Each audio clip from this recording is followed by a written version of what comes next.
Africa's gift to its tribe. Homegrown radio. Ekaya, my home.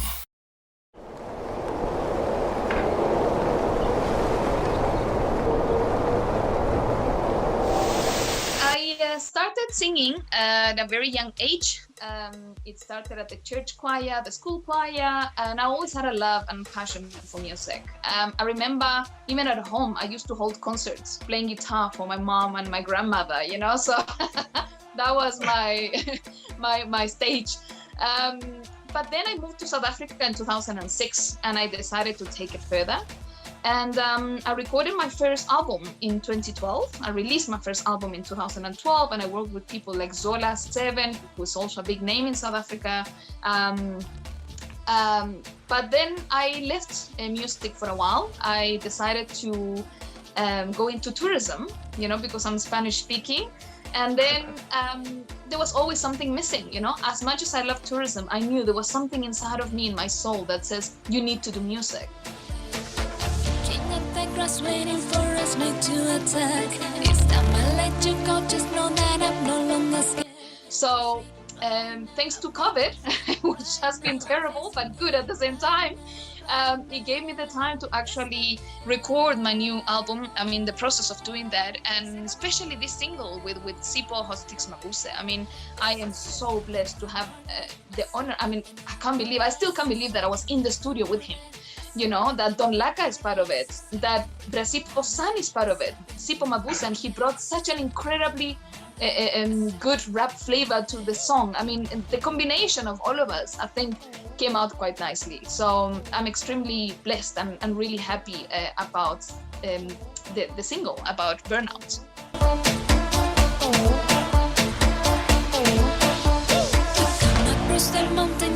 The recording was done in Johannesburg. I'm actually based in Johannesburg now. I have been in Johannesburg since 2006. So yeah, it was done here in Johannesburg. And then I remember he came into the studio to record his part, to redo his part. So it was incredible to actually get to meet him as well. I even got to drop him off at home. We had long conversations. He's such a wonderful human being as well, So it's not just the music side. I just love him as a person as well. So we met in Johannesburg, and we went to the studio together, and then Don Laka sent us the music from his studio. So I still haven't met him personally, but I know that when we do the music video, that will happen hopefully before the end of July. And I'm still doing work with many other DJs in South Africa. I'm working with people like Junior Torres. I'm working with Raps Bafui. I'm working with DJ Chase and so many others, because I want to launch my album next month. And it's been as you say, tough with COVID, but we've managed and we've come out with great music. And I'm very happy with the progress we've made. And my plan now is to partner with a big distributor so we can go international, because in the international platforms, I think this track will also do very well. So at the moment we're distributing locally, and we've had very good response, which is great.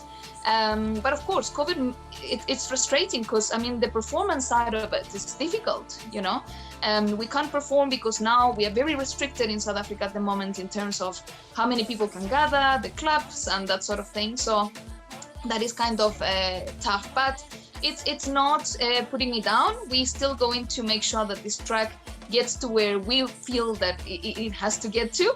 And for me, the main reason I made this track is because I feel like we always honor people when they're gone. And Brasipo's still around, and he's a legend. And actually, in my lyrics, that's exactly what I say. We are celebrating you, we are celebrating your life, we are celebrating your incredible music. And there's no need to wait until somebody's gone. You know what I mean? And the fact that we are celebrating him and he's part of the song, it's such a big thing. For me, that is very important, to give people recognition while they're still around, not wait for them to go before we give them recognition. And that's usually what happens.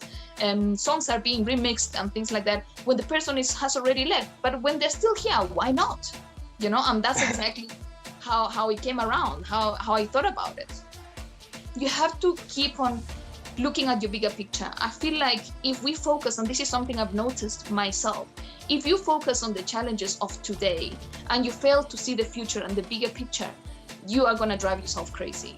You have to try and stay positive, try to look at what the future holds, and try to aim, as I say, to the bigger picture, because we can't focus on the negativity of every day and the challenges that we go through every day. Otherwise, we're going to drive ourselves crazy. So keep your focus in the bigger picture, keep your focus on a better tomorrow, because without hope, we are not going anywhere.